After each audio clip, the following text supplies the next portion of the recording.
mežmalā dzīvoja kāda stipri trūcīga trušu ģimene.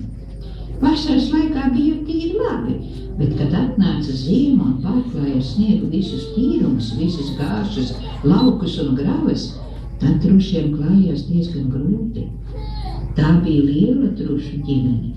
Melns tēvs ar baltām priekšķepām, raiba māte un 10 ņipri trusēni.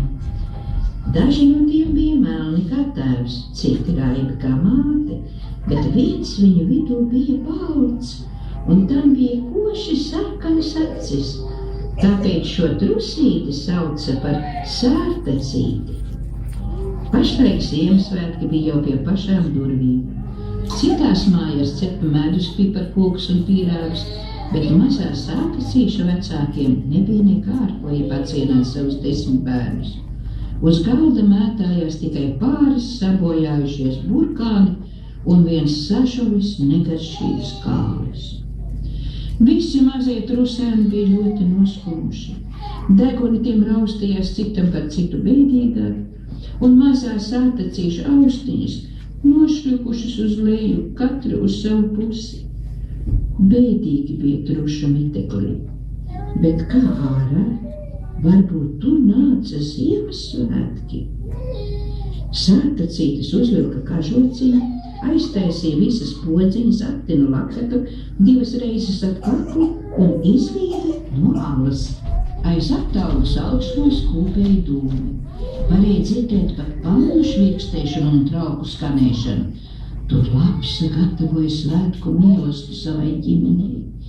Netālu zem kreveļainiem bērziem dzīvoja sesks. Arī tas cepa un vārīja kaut ko sevišķu. Sāpecītis sacēla ausis un klausījās, kā tur vārīdamies burbuloja ūdens un žagari degdami sprēgāja. Tad pašķīrās lastu kailie zari, un no turienes iznāca zaķis, nestams katrā padusē skaistu kāpostu galvu. Beidzot nabaga sātecītis aizmaldījās līdz pakalniņam, kur pelēki strīpotais runcis atvērs tirgotam. Beidzot arī sātecītis nospieda durvju kliņķi un iegāja tirgotavā. Simtiem brīnišķīgu smaržu cēlās no visiem plauktiem un apņēma sātecīti tā, ka viņš taisni nonība. Bet pelēki strīpotais runcis stāvējais letas un iztapīgi paklanījās sātecīšu priekšā. Ar ko drīkstu pakalpot? Es vēlētos vienu Ziemassvētku konfekti. Tādu, kā tur logā ar spožām bērnīm abos galos, bet man nav naudas. Jā, tev nav naudas, kāpēc tu nāc manā veikalā, ņur? Runcis rādīja ar ķepu uz durvīm. Nabaga sātecītis izbēga no tirgotavas ar kaunīgi saglaustām austiņām. Tikai vēl mazu mirklīti viņš ieskatījās logā, kur karājās spožās Ziemassvētku konfektes, laistīdamās kā pats svētku brīnums.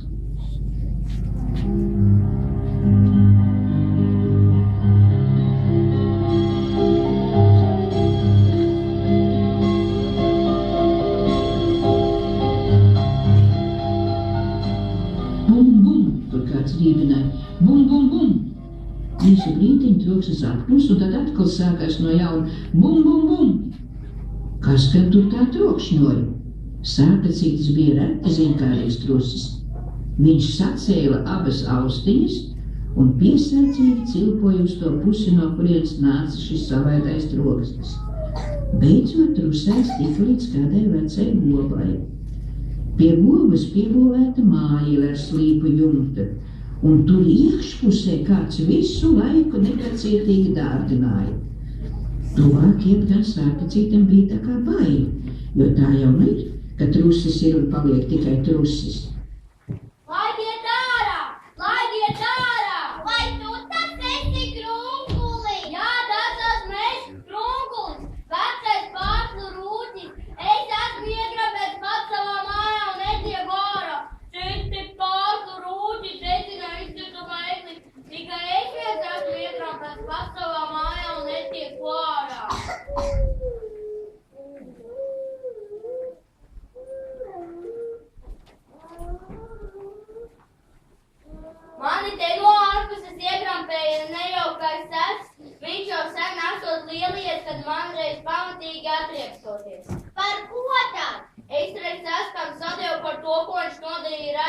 vistai. Labi sātacīt, ka tu mani izlaidi. Es tev atlīdzināšu. Krunkulis ņēma sātacīti pie rokas un veda uz izkritumu, kur liels pulks pārslu rūķu dedzināja Ziemassvētku eglīti.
Viņš grauza rūķu cepumus, ēda biespiena maizītes un dzēra zīdru ābolu sulu.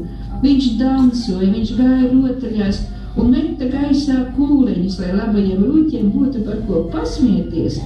Visvairāk smējās vecais Krunkulis, un katru reizi, kad viņš smējās, tad viņa vaigos sametās mīlīgas piena krunciņas. Nākošgad gaidīšu tevi atkal, Krunkulis, atvadoties trusītim teica. Tas bija ļoti liels dāvanu mais, kuru sārtacītis aizstiep sev līdzi uz trušu alu. Nu arī trušu tēvs omulīgi grauza piparkūks, raibā trušu māte ēda mīkstās rožmaizītes un mazie trusēni izdalīja savā starpā spožās konfektes. Tagad bieži vien sārtacītis tu, salicis baltās priekšķepas, domā par pārsluroķu eglīti, par brīnišķīgo Ziemassvētku zvaigzni un gaida atkal nākošos Ziemassvētkus.